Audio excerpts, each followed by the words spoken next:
Hola, buenas tardes a todos. Les damos bienvenida a esta última charla del ciclo webinar de fauna marina. El día de hoy tenemos el agrado de presentarles a nuestro último disertante. Él es Juan Pablo Loureiro, es médico veterinario, es especialista en reproducción animal, director técnico de la Fundación Mundo Marino, del Parque Educativo Mundo Marino y docente de la Universidad Nacional de La Plata. Les recordamos que la charla va a quedar grabada en nuestro canal de YouTube para que la puedan ver cuando ustedes quieran. Y bueno, las preguntas las pueden ir escribiendo en el chat y las vamos a leer al final de la charla. Se van a responder todas al final de la charla. Así que bueno, sin más, Juan Pablo, te doy la bienvenida y te cedo la palabra. Bueno, muchísimas gracias, Federico. No sé si me pueden escuchar ahora. Sí, se escucha perfecto. Bien, buenísimo. Bueno, muchísimas gracias. Paso a compartir la pantalla. Creo que ya está compartiéndose.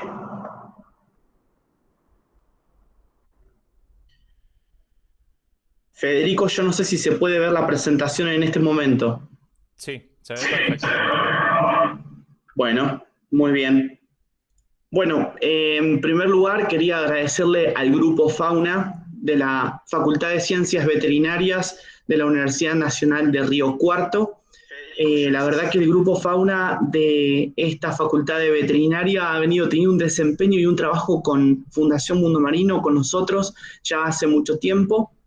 Y nos han ayudado muchísimo, esfuerzo que lo queremos agradecer y destacar, en poder comunicar todo el trabajo que se viene haciendo desde la Fundación Mundo Marino con respecto a la conservación, a la investigación, a la educación, etcétera. Así que desde ya quisiera decirles muchísimas gracias al Grupo Fauna de la Universidad Nacional de Río Cuarto y por supuesto agradecerles a todos aquellos que están dedicando su tiempo para poder escuchar el trabajo que estamos realizando desde Fundación Mundo Marino. Bueno, un poco lo que me toca contar hoy a mí es la parte médico-veterinaria de la biología, la medicina y el varamiento del delfín común en la costa norte del mar argentino. Y la idea fue poder contar un poco de los aspectos de la biología de este animal, hablar de algunas cuestiones ecológicas y, por supuesto, referirnos a todo lo que es el varamiento de estos ejemplares, pero como ya caso clínico. Bueno, primero le vamos a contar qué es la Fundación Mundo Marino. La Fundación Mundo Marino es una organización sin fines de lucro preocupada por la conservación del medio ambiente y principalmente de su fauna. El objetivo primordial es la promoción de actividades culturales, científicas, educativas y técnicas tendientes a colaborar en la asistencia de la fauna marina y la conservación de su entorno natural. ¿Dónde estamos ubicados? Como muchas veces en estos webinars se une gente de otro lugar distinto a la Argentina, de otro país, nosotros le aclaramos dónde estamos. Muchos de ustedes, ya conocen dónde estamos ubicados en la Fundación Mundo Marino. Pero bueno, estamos ubicados en San Clemente del Tuyú, en el estado o provincia de Buenos Aires de la República Argentina. Bueno, ¿cuál es nuestro trabajo desde Fundación Mundo Marino? En general engloban algunas de las tareas que vamos a ver ahora, como la conservación, la educación, la investigación y la rehabilitación. Y bueno, una de nuestras principales tareas son las tareas de rehabilitación que llevamos adelante en nuestra fauna autóctona argentina. Hoy vamos a trabajar y vamos a hablar un poquito sobre los cetáceos. Cuando hablamos de mamíferos marinos, hablamos de aquellos mamíferos que cumplen un ciclo de vida, una parte o su totalidad, en el ambiente marino. Ahora, ese ciclo de vida puede ser que sea, como dije, completo, o sea, todo su ciclo de vida, tanto el nacimiento, el desarrollo, el crecimiento, obviamente, la reproducción y la muerte de estos animales, sea en el ambiente marino permanentemente. Este es el caso de los cetáceos y de los sirénidos en general. Y después hay algunos otros de los mamíferos marinos que una parte de su ciclo de vida,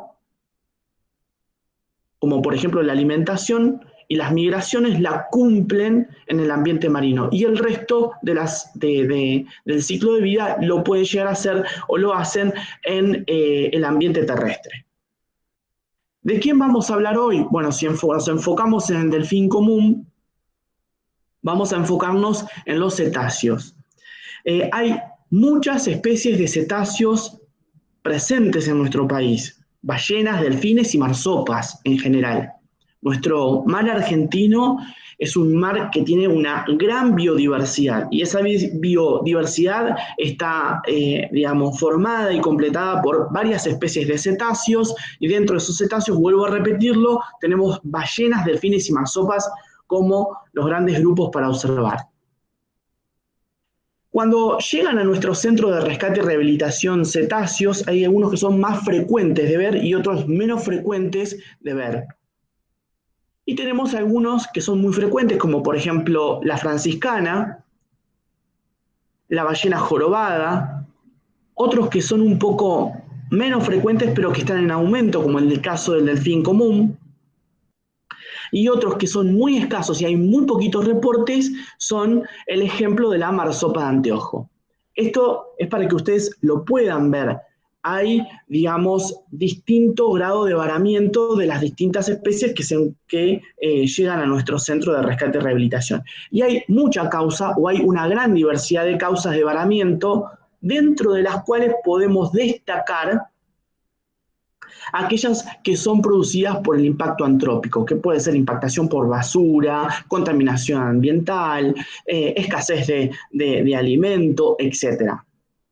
Yo puse un pequeño apartado aquí abajo en la presentación donde se puede ver basura, enmalle y algunas causas desconocidas. Esto como para que ustedes tengan una idea de cuáles pueden ser las causas de varamiento de estos cetáceos y por los cuales nosotros en un centro de rescate y rehabilitación tengamos que actuar como veterinario. Bueno, dentro de los cetáceos podemos hacer una clasificación en dos subórdenes.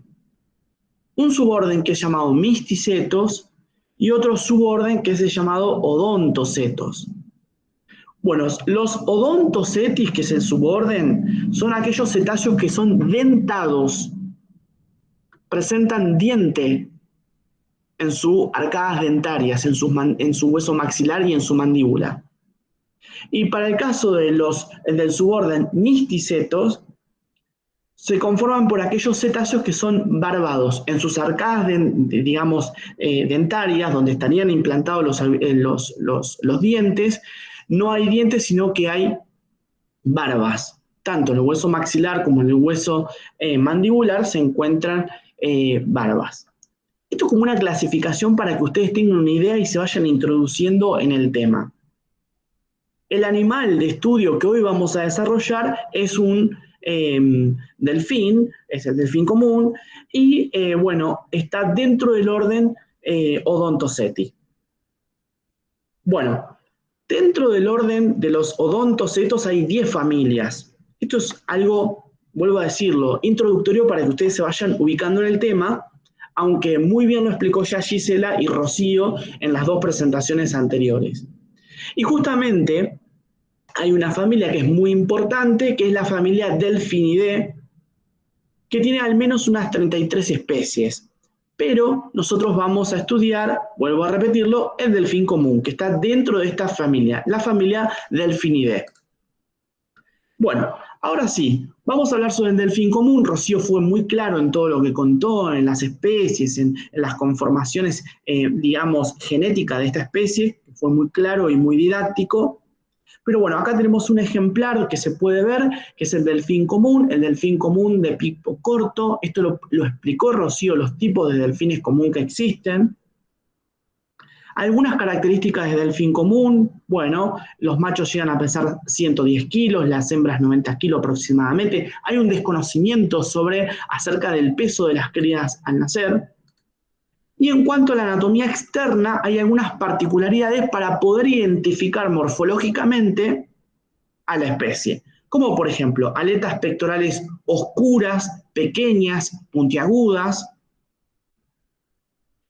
un rostro fino, alargado de 45 a 55 pares de dientes cónicos y pequeños, una aleta dorsal triangular y muy erguida, y una coloración única y compleja en forma de cruz o reloj de arena, con 4 áreas bien definidas de coloración distintiva. Tiene un área de distribución amplia esta especie. Es oceánica y tiene una gran distribución. En muchos mares del planeta Tierra vamos a encontrar esta especie con todas estas subespecies que fue explicando Rocío a lo largo del webinar anterior. Algunas cuestiones sobre la biología y la ecología de esta especie de delfín. Es extremadamente sociable, hay grupos de hasta cientos de ejemplares. Estos grupos, cuya unidad social básica incluye más o menos unos 20 a 30 ejemplares, suele presentar una intensa actividad vocal y acrobática. Gisela esto lo marcó en la charla sobre sonido. Y están frecuentemente asociados a otras especies de delfines. Se las puede llegar a observar con alguna otra especie, como el delfín oscuro, etc. Bueno, hay reporte y registro de esto. Son animales muy activos, es una especie que, bueno, todos los ejemplares de la manada están como permanentemente muy activos y capaz de desplazarse a grandes velocidades. Esto, generalmente, hay muchos videos en internet donde se pueden ver una gran manada desplazándose a una gran velocidad en el mar. Bueno, esto es muy común, es muy frecuente de poderlo ver y bueno, y también lo explicó un poquito Rocío durante su presentación. Bueno, ¿qué comen estos animalitos? El delfín común, bueno, comen presas de peces y también moluscos. Y se han descrito la anchoita, la sardina, los calamares, etc. Tienen en su comportamiento de alimentación complejos comportamientos de caza colaborativa, con maniobras coordinadas para agrupar a las presas. O sea, lo increíble de esta especie es que se organizan para comer. Bueno, algunas características biológicas y ecológicas. La época reproductiva que se reporta suele variar según la región. Rocío también explicó que en un varamiento se puede observar una gran diversidad de fetos en distintos estadios. Y esto marca que existe, digamos, una diferencia en cuanto a la época reproductiva, ¿no? O por lo menos que hay algunas consideraciones a tener en cuenta. Ahí Rocío lo detalla. La madurez sexual es entre 5 a 10 años, esto está en estudio, tiene una longevidad de 20 años aproximadamente. La gestación es inferior a 12 meses. Aunque hay reporte de 11 meses, de 10 a 11 meses con desvíos estándar de más o menos 2 semanas. Y la lactancia se cree que tiene una duración de 10 a 11 meses. En todo lo que es cetáceos, cuanto los grupos sociales de las especies de cetáceos son más fuertes en sus vínculos, los periodos de lactancia son más largos. Eso es una regla general. Bueno, esto es algo interesante siempre a tener en cuenta, que para la IUCN es preocupación menor. En el sistema CITES está en el apéndice 2, o sea, es considerada de bajo riesgo. Y en el libro rojo de Argentina, SAREM, es de preocupación menor. Esto es para tenerlo en cuenta, no es un dato menor. Y ahora sí vamos a ver un poco de lo que me toca a mí en detalle, que es los casos clínicos, revisión de algunos casos clínicos. Esto es a lo que nos vamos a enfrentar tanto los veterinarios como los biólogos y aquellos técnicos en fauna o esas personas que colaboran como voluntarios en la rehabilitación de animales. Bueno, hoy la idea es contarle algunos casos clínicos que hemos venido teniendo en Fundación Mundo Marino a lo largo de 40 años. Hemos tenido poca cantidad de delfines comunes, pero lo que nos llama la atención es que en estos últimos años han aparecido varios casos y hemos tenido una leve tendencia en la aparición de animales varados. Aproximadamente son unos 9 casos reportados aquí en Fundación Mundo Marino a lo largo de todos estos años. Es poco en cantidad de años, pero lo llamativo es que en estos últimos 3 años los animales han aparecido y se han varado en mayor número. Bueno, este es un caso, es el M1104, es un macho. La fecha de varamiento fue en el año 2004, el lugar se varó en San Clemente del Tuyú. Acá voy a hacer una atención, el lugar fue Punta Rasa. Estaba varado muerto y era un macho adulto. Lo llamativo, que lo voy a explicar en este momento, es que el mayor número de ejemplares varados lo estamos observando en este sector, que es Punta Rasa. Es algo que nos llama mucho la atención, que en esta zona es donde hemos observado la mayor cantidad de casos de varamientos de delfín común. Bueno, tenía lesiones en la aleta pectoral, inclusive una estaba amputada a la mitad, tenía amputación parcial de la aleta y tenía un largo total dorsal. Nosotros siempre nos guiamos con el largo total dorsal de 2,05 metros de largo. O sea, era un macho adulto. Esa medida nos refleja y nos orienta a pensar de que es un animal adulto. Este fue el primer animal reportado por Fundación Mundo Marino en el año 2004. En el año 2009, el 20 de agosto, en Punta Médanos, a más o menos unos 80 kilómetros desde Punta Rasa, se encuentra un animal también varado muerto, otro delfín común, un macho, es lo llamativo. Y lo que sí llamó la atención, que no nos había pasado hasta ahora, y es el único reporte que tenemos, es que en la fecha del 9 de febrero de 2006, en San Bernardo, se vara un ejemplar vivo cachorro. Es el animal M0906, macho también, era un pequeño animal. Fue atendido en nuestro centro de rescate y rehabilitación. Bueno, ahí está atendiendo el animal Sergio Rodríguez Heredia, es nuestro biólogo, que bueno, es una de las personas para nosotros que más formación tiene en el rescate y la rehabilitación de la fauna marina en Argentina. Y este animalito, me cuenta él y me relata, porque yo en este momento no estaba en Mundo Marino, fue atendido en nuestras instalaciones. Observen que en las arcadas dentarias no presentaba diente, era un animal que por su tamaño y su peso era un animal lactante.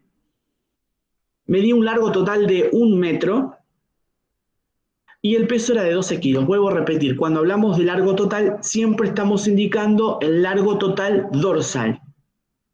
Bueno, observen acá en este animal que se lo está asistiendo con mamadera. Estoy moviendo acá el cursor para que ustedes lo puedan ver acá en la imagen. Esta es la tetina de la mamadera, se le está suplementando con leche. Sergio Rodríguez Heredia, Papo, lo está sosteniendo, fíjense en cómo lo sostiene el animal. Y si observan algo que llama la atención es esta angulación que tiene en dorsal, y es algo que debemos observar para observar la condición corporal de un cetáceo cuando se encuentra en rehabilitación. Marcado el cuello significa que hay una bajada de peso, una baja condición corporal.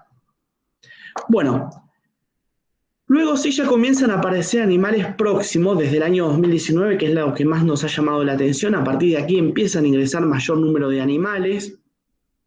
El animal M0619 era una hembra que se varó viva, se trajo desde Villa Gesell, fue el lugar donde se varó. La fecha fue el 21 de enero de 2019, cuando fue la necropsia. Estuvo 3 días más o menos en rehabilitación porque fue varada y atendida el día 19 de enero del 2019. Y esta hembra tenía un largo total de 2,06 metros.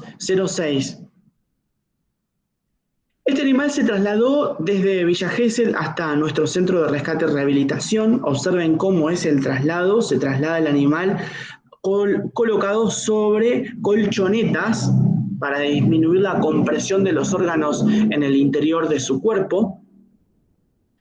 Observen que el animal se encuentra tapado, obviamente con el espiráculo liberado, tapado con una serie de toallas que permanentemente se van humedeciendo. Están húmedas y se le va colocando agua como ustedes lo ven acá. Esta es una de las acciones que nosotros tenemos que tener con los cetáceos que vamos atendiendo.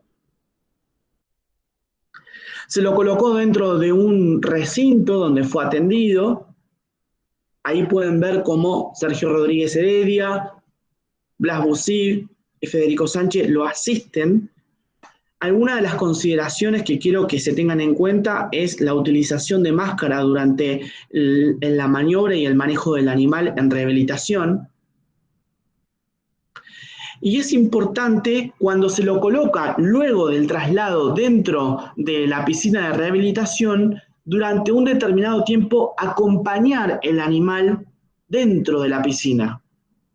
Porque el largo periodo de varamiento de tiempo que se encuentra varado generalmente produce lesiones musculares, entre comillas, calambres, dolores musculares, dolores articulares, que en el momento que lo colocamos dentro de la piscina de rehabilitación, el animal se encuentra, digamos, en un estado de tumefacción por, obviamente, la cantidad de tiempo que se pasó varado en playa. Y bueno, y el animal le cuesta comenzar a tener los primeros movimientos. Bueno, el animal fue medido, tan pronto ingresó dentro del recinto de rehabilitación. Ahí pueden ver cómo se está midiendo el largo dorsal total. Nosotros tomamos una serie de muestras, se les trajo sangre de la aleta caudal a través del método de Butterfly. Lo pueden ver en esta imagen cómo se está sacando sangre de la aleta dorsal. Este animal tenía algunas lesiones en la parte ventral de la aleta caudal. Y acá pueden ver en otra imagen cómo se le está tratando de hidratar con, digamos, un suero por vía subcutánea. Algunas cuestiones para tener en cuenta los veterinarios. ¿Qué es lo que se hace cuando estos animales llegan al recinto de rehabilitación? Bueno, se toman muestras. ¿Cuáles son las principales muestras que tenemos que tratar de recolectar para saber su estado fisiológico, cómo se encuentra su estado de salud? Bueno, es sangre, fluido respiratorio, hisopados generales, puede ser de materia fecal, del propio respiro para cultivos, etc.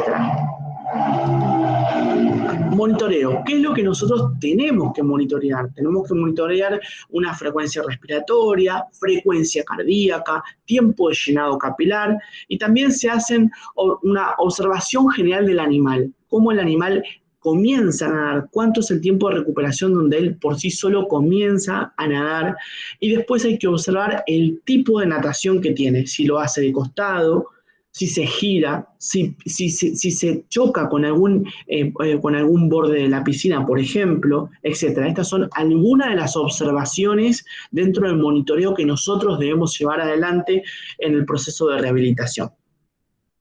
Y en nuestro caso siempre además tenemos una serie de elementos para trabajar sobre métodos complementarios de diagnóstico como rayos X, ecografías, endoscopías, etc. Por lo menos en nuestro centro de rescate y rehabilitación, con todos los animales trabajamos en estas tres cosas siempre, que es los rayos X, ecografía y endoscopía del animal en rehabilitación. Bueno, este es otro caso de un macho que se vara en el mismo momento que teníamos esta hembra en rehabilitación. Es un varamiento el 19 de enero del 2019, en San Clemente del Tuyú. El animal se vara y muere en playa en realidad. Eso es algo interesante.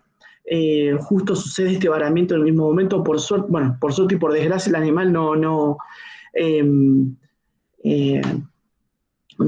avanzó en la rehabilitación, muere en playa, y este animal se hizo una necropsia bastante exhaustiva en la Fundación Mundo Marino.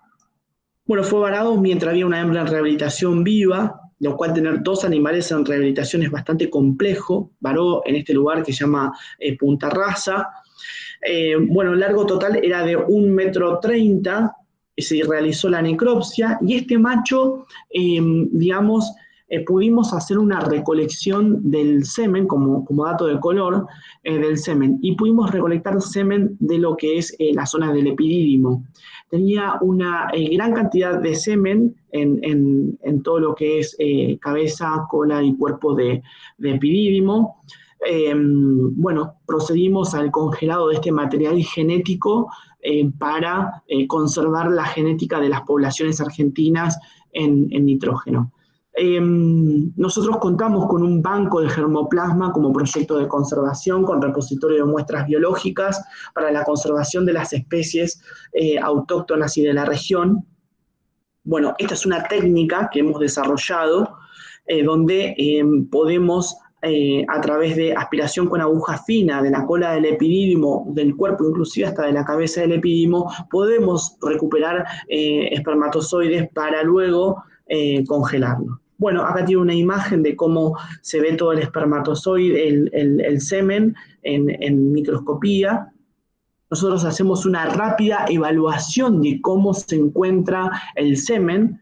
Tenemos más o menos unas 6 horas para recuperar una buena cantidad de semen y que ese semen sea viable, sea bueno. La técnica se llama aspiración por aguja fina de la cabeza, cola y cuerpo del epidídimo y lavado de conducto deferente. Son, digamos, las técnicas que tenemos para recuperar ese material genético y poder trabajarlo en nuestro banco de germoplasma con repositorio de muestras biológicas para la conservación genética de las poblaciones autóctonas y de la región. Bueno, acá se puede ver una imagen donde se ven los 2 testículos, el testículo derecho, el testículo izquierdo. Se está sosteniendo con la mano izquierda parte del epidídimo y con la mano derecha se comienza la extracción del semen.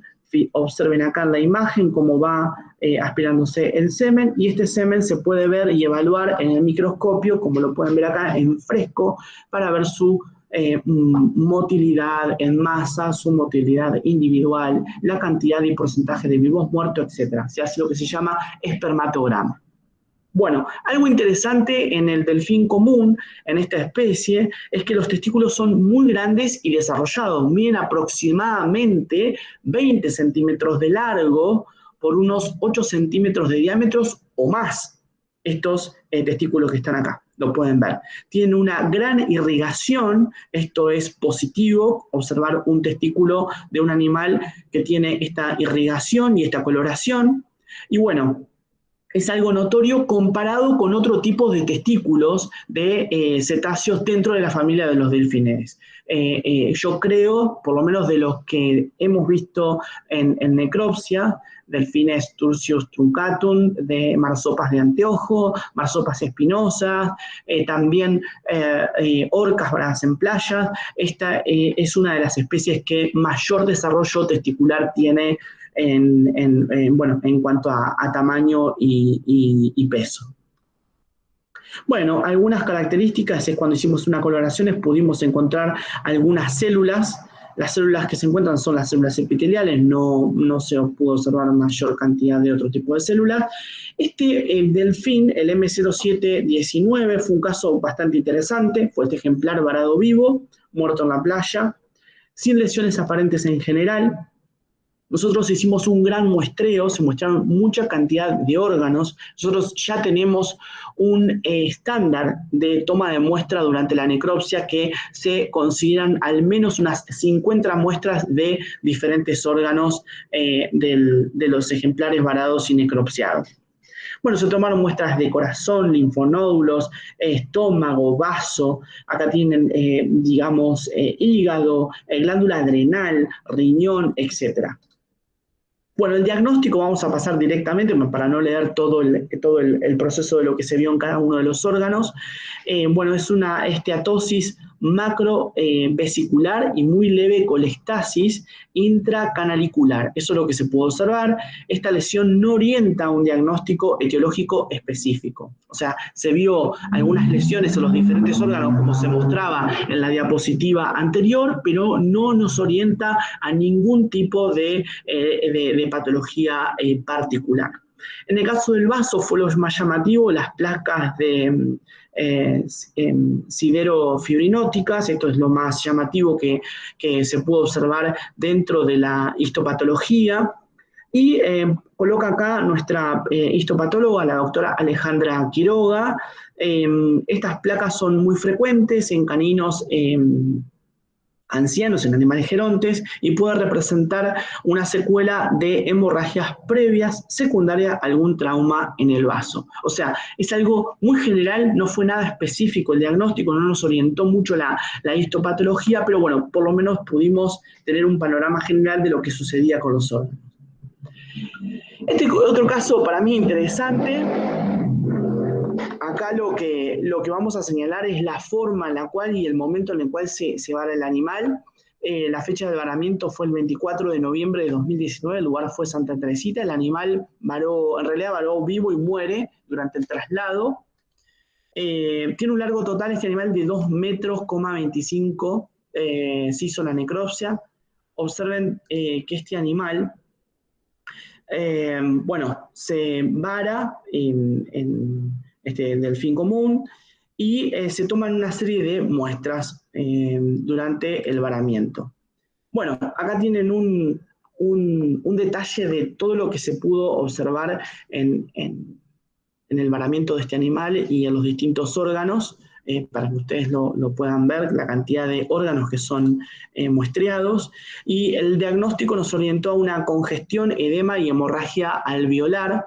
Las lesiones no orientan a un diagnóstico específico. Esto suele pasar muchas veces, que nosotros abrimos el animal, muestreamos todo el individuo, no encontramos grandes lesiones o lesiones que sean indicativas de alguna patología particular, y cuando vamos a la histopatología puede pasar dos cosas. O encontramos algo fabuloso que nos dice, bueno, murió de tal afección, o encontramos algo inespecífico.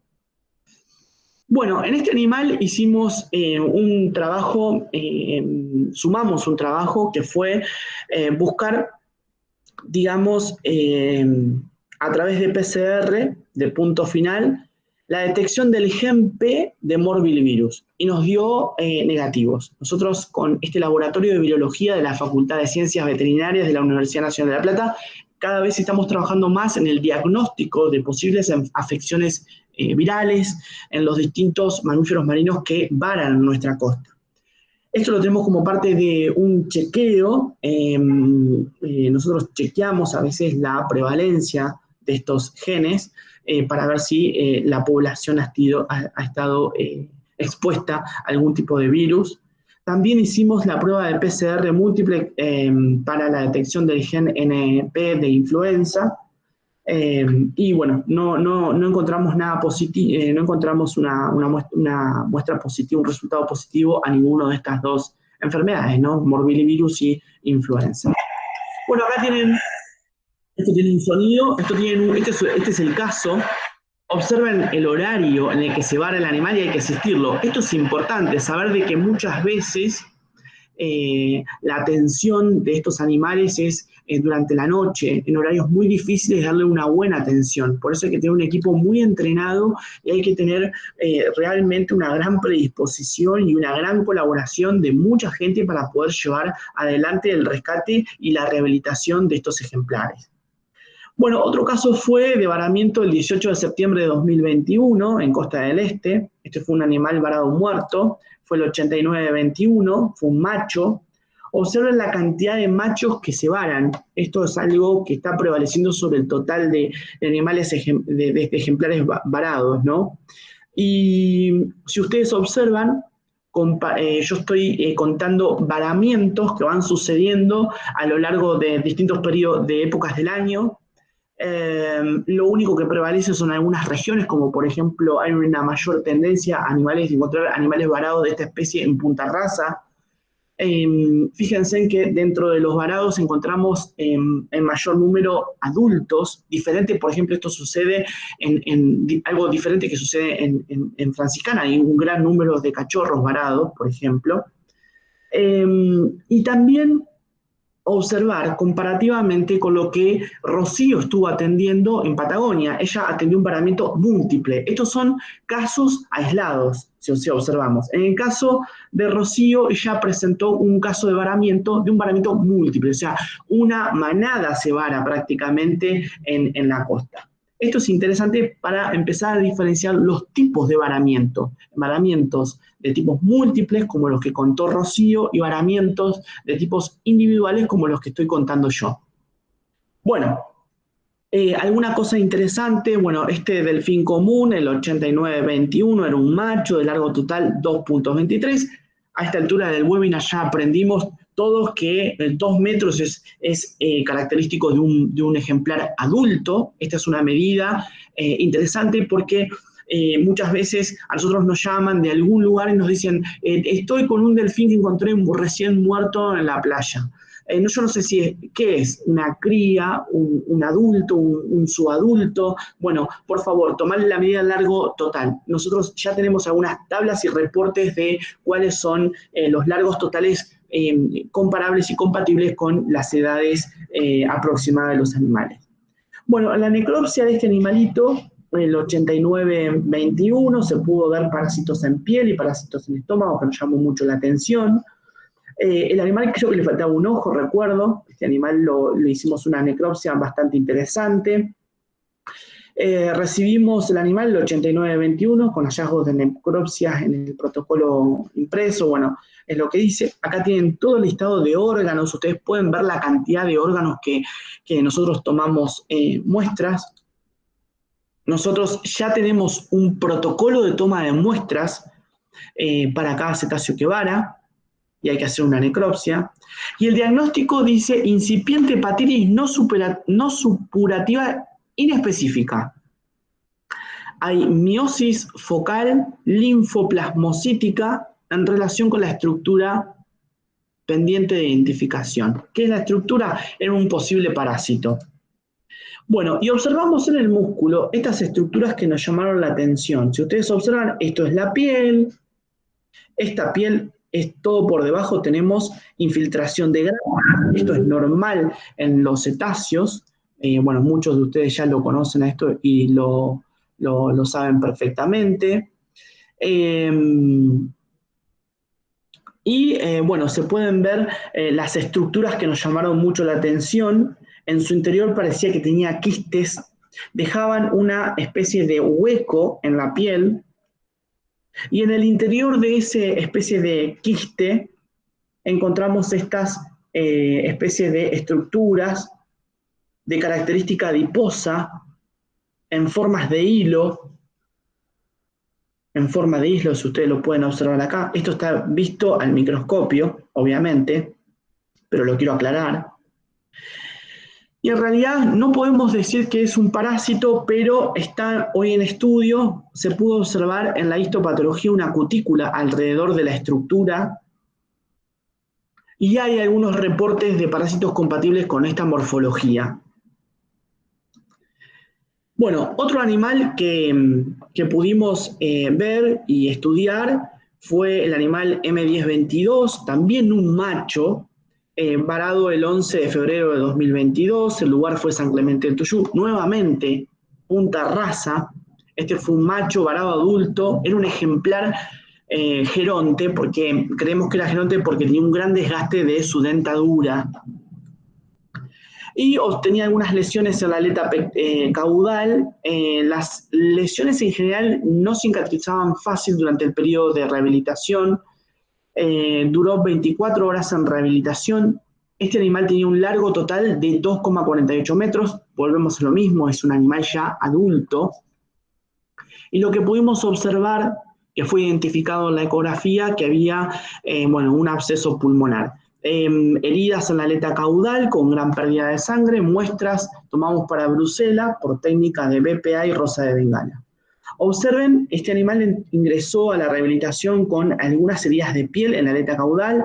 Observen en este momento cómo en un momento el agua de la piscina comienza a teñirse con la sangre que el animal perdía. Tuvimos que intervenir colocando sobre las heridas un elemento, un fármaco que ayuda a la coagulación. Se llama Yunnan, es muy útil y muy utilizado en heridas de cetáceos y en general heridas de mamíferos marinos, donde deben cicatrizar o por lo menos frenar la hemorragia rápidamente, porque luego tiene que estar en el agua el animal. Este animal termina muriendo y en la necropsia algo que nos llamó la atención, que lo vamos a poner como un poco como observación, fueron dentro del estómago. Esta es una de las cavidades del estómago, el compartimento 2 del estómago. Observamos una especie como de gránulos de 1 centímetro de diámetro aproximadamente pegado a la mucosa de este estómago. Hicimos la necropsia, observamos el encéfalo. Hicimos una extracción del encéfalo. Esta es la cavidad craneana que tuvimos que trabajar en partir para poder sacar el encéfalo. Acá lo que se puede ver es parte de lo que teníamos, de lo que hablábamos recién. Se pudo observar en la ecografía una lesión dentro del parénquima pulmonar. Y obviamente en la necropsia voy a describir esta imagen para poder ubicarlos y orientarlos a ustedes en la necropsia, en lo que estamos viendo en este momento. Se puede ver en este lugar parte de la columna vertebral con la proyección de las costillas. Las costillas del lado derecho han sido retiradas. Lo que se puede observar acá es el pulmón, el diafragma separando la cavidad torácica, la cavidad torácica de la cavidad abdominal, la proyección del hígado debajo del diafragma, todo el intestino. Ustedes pueden observar el intestino, en general es un intestino normal, como se lo puede ver acá, el riñón, y esto que aparece acá con gran predominio dentro del abdomen es lo que yo anteriormente les contaba y les compartía, que esta especie de delfín presenta un gran desarrollo de sus órganos testiculares, de los testículos. Entonces, lo que ustedes están viendo acá es el testículo, del lado derecho. Fíjense y observen la gran proyección del testículo y la gran ocupación que tiene este órgano dentro del abdomen de esta especie. Inclusive, la mayoría de los testículos se encuentran dorsocaudal dentro de la cavidad abdominal. En cambio, en esta especie suelen tener, digamos, una caída hacia el piso del abdomen. Bueno, si observamos esa imagen pulmonar más de cerca, se puede ver un área de resolución de absceso pulmonar. Nosotros trabajamos en el diagnóstico de esta lesión, que la pudimos observar previamente en la ecografía. Lo que nosotros hacemos cuando hacemos una ecografía de pulmón es observar la línea hiperecoica correspondiente a la pleura pulmonar, y si se produce una interrupción con un cambio de la imagen, si se produce una interrupción de esta línea hiperecoica con un cambio de imagen por ventral de esa interrupción, bueno, estamos frente a una posible lesión pulmonar. En este caso era un absceso pulmonar. Luego avanzamos un poquito más sobre estas lesiones que vimos en el estómago. Eran pequeñas estructuras que eran medianamente fáciles de retirar de la mucosa del estómago. Hicimos cortes histológicos de estas estructuras pegadas a la mucosa del segundo compartimento del estómago, y también retiramos estas estructuras para poder analizarlas. Lo que pudimos observar por taxonomía, por su morfología, que es Brownina cordiformis, es un es un parásito que es exclusivo de los cetáceos.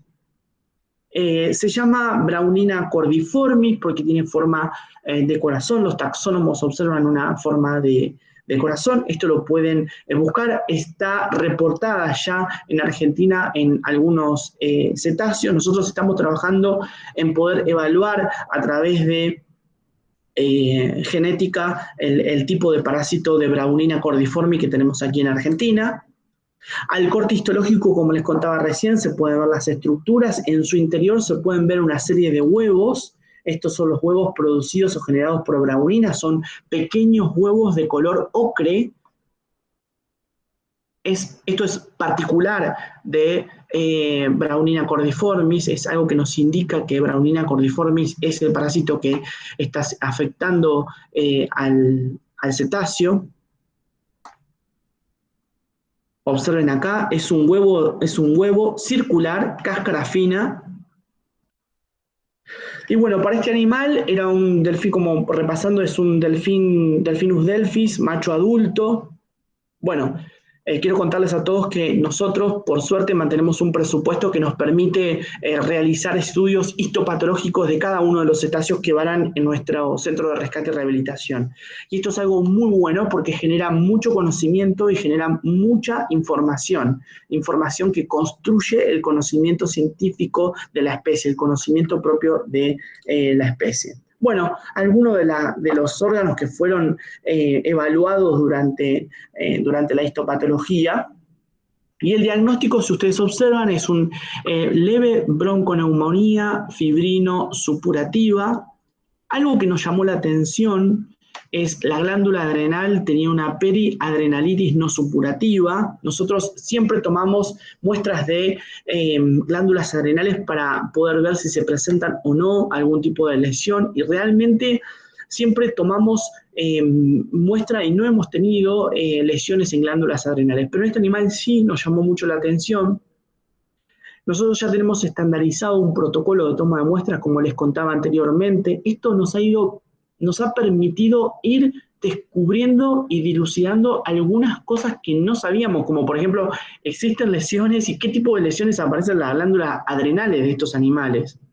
También hemos podido encontrar lesiones en grandes vasos, lesiones relacionadas a sarcositis, por ejemplo, en diafragma, y todos estos son hallazgos en la histopatología, hallazgos que no fueron porque observamos una lesión macroscópicamente, sino porque estaban la toma de esa muestra dentro de una rutina.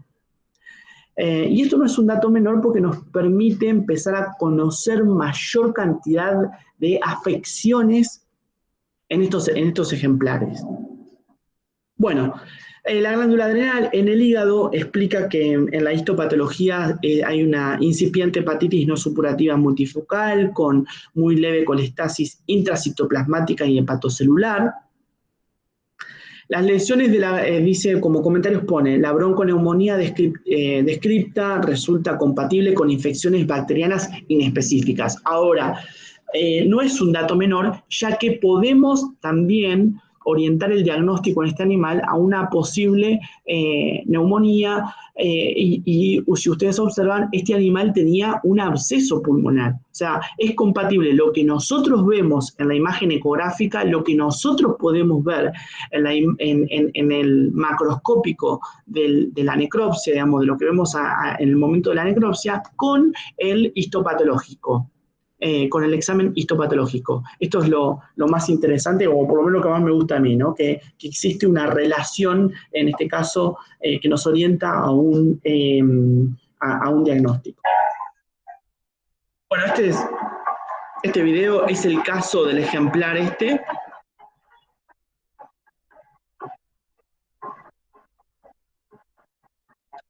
Algo que nos llamó la atención, que ahora lo van a ver, esto es punta rasa. El animal tenía... Seguramente ustedes no están escuchando el sonido. Voy a hablar sobre el video. El animal fue, bueno, este es el momento de la ecografía, lo pueden ver en el video. Bueno, observen la pileta con la cantidad de sangre que perdió el animal en un determinado momento. Tenía estas lesiones que ya cuando ingresó en la tarde-noche. Y algo a tener en cuenta en este caso es que el animal presentaba en la natación dentro del recinto de rehabilitación un grado de descoordinación generalizada. Algunos síntomas que se pudieron observar fue ojos cerrados con manifestación de dolor, pérdida del espacio. O sea, estos animales cuando se los coloca en una piscina de rehabilitación, automáticamente reconocen el espacio y son muy hábiles en su medio acuático, o sea, en el agua. Este animal se podía observar un cierto grado de pérdida de la ubicación dentro del recinto, por momentos. Algunas características estaba o tenía un grado de desconexión con el medio y por momentos manifestaba dificultad para la natación. Y además se observaban pequeños cuadros de convulsión. O sea, toda esta es la sintomatología clínica de este último caso. Esto no es un dato menor. Nosotros tenemos en Fundación Mundo Marino un banco de germoplasma con repositorio de muestras biológicas. Y dentro de este banco de germoplasma con repositorio de muestras biológicas, las muestras biológicas que contenemos y tenemos en nuestro banco son sueros. Guardamos sueros de todos estos animales varados últimamente. Y lo que hicimos, por la sintomatología médica que este animal presentaba durante la rehabilitación, fue orientar el diagnóstico hacia una posible brucela. ¿Por qué? Porque la brucelosis en estos animales se presenta no como tanto un cuadro de tipo reproductivo como en la vaca, ni tampoco articular como predomina en el perro, sino el cuadro clínico que predomina en la Brucella seti, en la brucelosis y los cetáceos, es una neurobrucelosis. Lo van a poder encontrar de esta manera, como una neurobrucelosis. Como sospechamos de brucela, hicimos dos cosas. En la necropsia tomamos el encéfalo.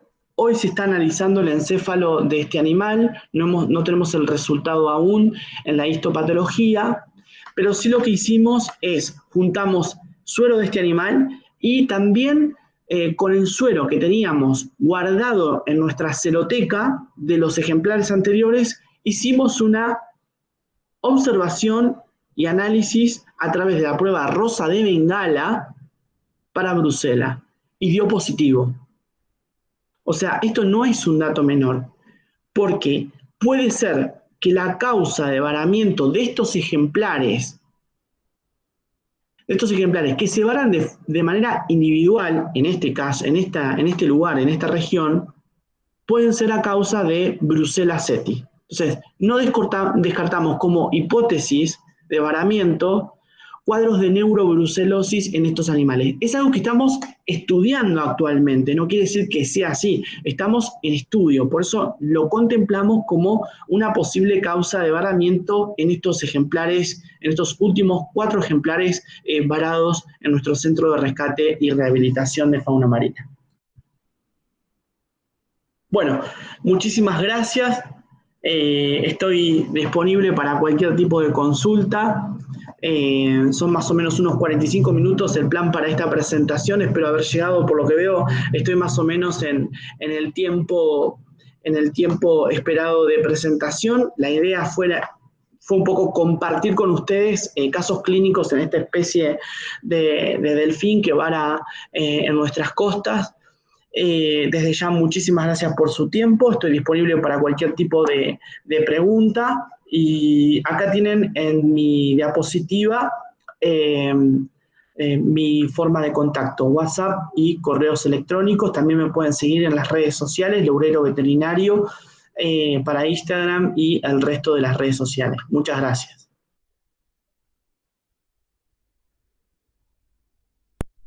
Bueno, Juan Pablo, muy buena la presentación, muy dinámica, la verdad, muy interesante. Acá tenemos un par de preguntas en el chat, te las leo. Miguel Ángel Mancilla pregunta si pudiese estar preñada y lactando a la vez. Ja, yo no conozco mucho el ciclo, está muy buena la pregunta. Yo no conozco mucho el ciclo reproductivo, no lo tengo bien claro el ciclo reproductivo de las hembras de estas cetáceas. Hay cetáceas que nosotros hemos encontrado varadas que están preñadas y tienen una cría juvenil al lado y la hembra preñada da leche. Esto nos pasó, por ejemplo, en las marsopas de anteojo. Eh, por ejemplo. Nosotros, pero no es claro, en general, eh, ¿puede estar preñada? Sí, puede estar preñada. Podría ser que sí, sería la respuesta. Bien. Acá Lara Dalmazo pregunta si tienen alguna teoría de por qué hay tantos varamientos en ese lugar en particular, en Punta Rasa. Nosotros tenemos una hipótesis general y amplia acerca del varamiento en esta región donde nosotros estamos instalados.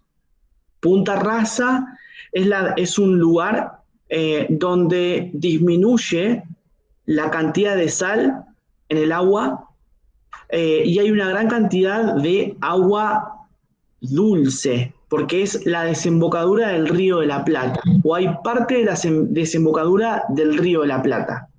Vuelvo a repetir, esto es una hipótesis general de varamiento en nuestra región. Entonces, cuando estos animales tienen algún problema en su medio interno, están atravesando, por ejemplo, algún proceso infeccioso en su organismo, estos animales dejan de comer los cetáceos. Me estoy refiriendo a los cetáceos. Entonces, en el momento que ellos dejan de comer, comienzan a la vez a tener una falta en la cantidad de agua interna. ¿Por qué? Porque la mayor cantidad de agua que incorporan a su medio interno es a través del alimento. Entonces, dejan de comer por algún tipo de afección. Al dejar de comer, dejan de tener agua en su medio interno.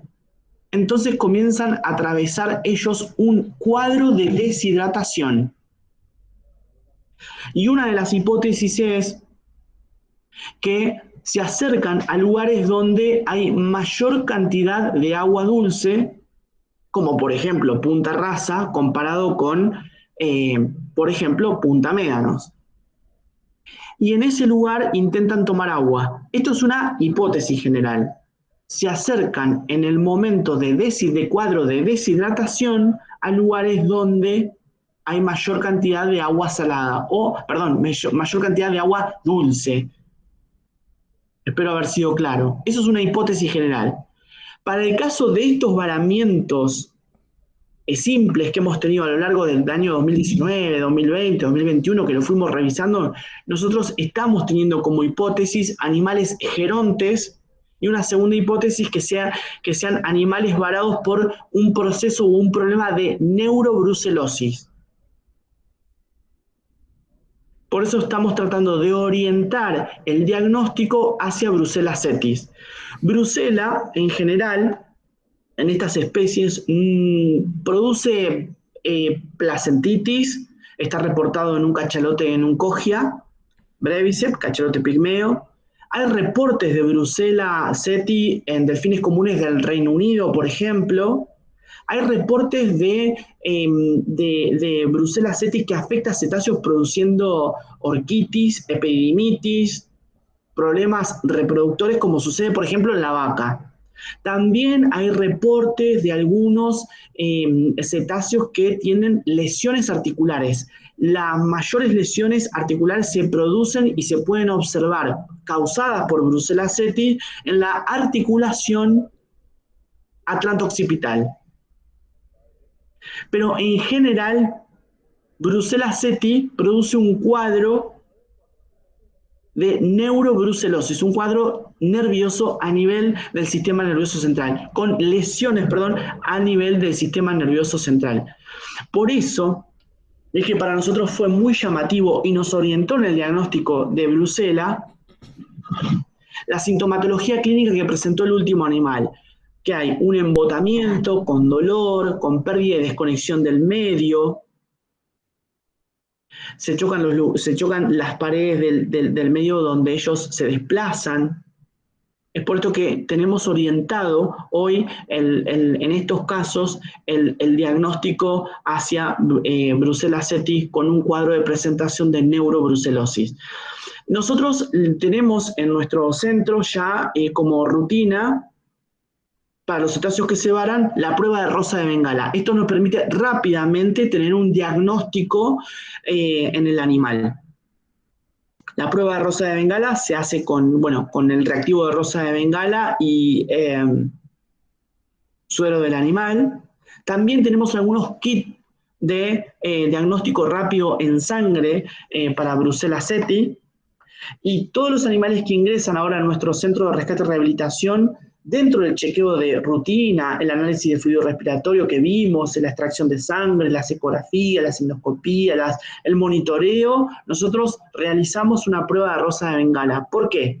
Esto es muy importante, porque nosotros somos un equipo de personas que vamos a estar expuestos a brucela durante el tiempo de rehabilitación del cetáceo. Es por eso que nosotros debemos tener en cuenta que estos animales pueden estar afectados, pueden estar infectados con aquellas enfermedades llamadas zoonosis. Esto es un tema de salud pública. Bien, acá Lara también pregunta, en uno de los últimos videos se ve un delfín común nadando y pone, al nadar de costado, ¿se entiende como un comportamiento anormal? Sí, en este caso de rehabilitación sí eso es anormal. Esa rotación que ella puede ver, que Lara observa muy bien, es algo anormal en este animal. Perdía la coordinación. Es parte de los síntomas clínicos con problemas de natación que tenía este animal. Bien, perfecto. Acá Miguel Ángel Mancilla pone, este último delfín, ¿pudiese poner en riesgo zoonótico la hemorragia en el estanque con los rescatistas? Buena pregunta. Siempre Miguel hace una buena pregunta. Mira, es interesantísimo. Sí puede poner en riesgo. Si nosotros creemos que sí, es difícil que que suceda un contagio. Eh, Nosotros estuvimos observando, una de las muestras que tomamos para poder aislar Brucella cetis es el hemocultivo. ¿Puede haber riesgo? Sí, el riesgo siempre está. Es poco, en general, el riesgo, nosotros creemos que es muy, muy bajo, porque la brucela en cetáceos se acantona en el sistema nervioso central. Ahí sí, en la necropsia sí está el mayor riesgo. Para que brucela llegue a estar en la pileta, tiene que estar en un proceso de bacteremia, tiene que estar en sangre. Por eso nosotros siempre hacemos hemocultivo. Pero sí, muy buena la pregunta. Bien, y parece que no hay más preguntas. Acá todos ponen saludos, muy buena charla, muy interesante y agradecimientos. Así que bueno. Bueno, muchísimas gracias. Decirle que para mí es un gusto y un honor haber compartido esta parte con todos ustedes. Obviamente muy agradecido a Fundación Mundo Marino, a dos grandes compañeras de webinar como Rocío y Gisela. Son grandes profesionales que tengo un gusto y un cariño muy grande porque son profesionales argentinos que realmente tienen un compromiso enorme con la ciencia. Y bueno, obviamente agradecidos con la Facultad de Ciencias Veterinarias de la Universidad Nacional de Río Cuarto, con la cual Fundación Mundo Marino hoy tiene vínculos a través de convenios de parte colaborativo y obviamente con todo el grupo Fauna de la Universidad Nacional de Río Cuarto. Bueno, de nuestra parte, la verdad que estamos muy agradecidos con los interesados en participar de este webinar. Y bueno, más que nada con vos y con la Fundación Mundo Marino por la buena predisposición que han tenido estos últimos años para hacer los webinars. Y bueno, también por compartir información como esta que es tan importante y valiosa para la conservación de la fauna silvestre. Así que bueno, muchas gracias por eso. Muchas gracias.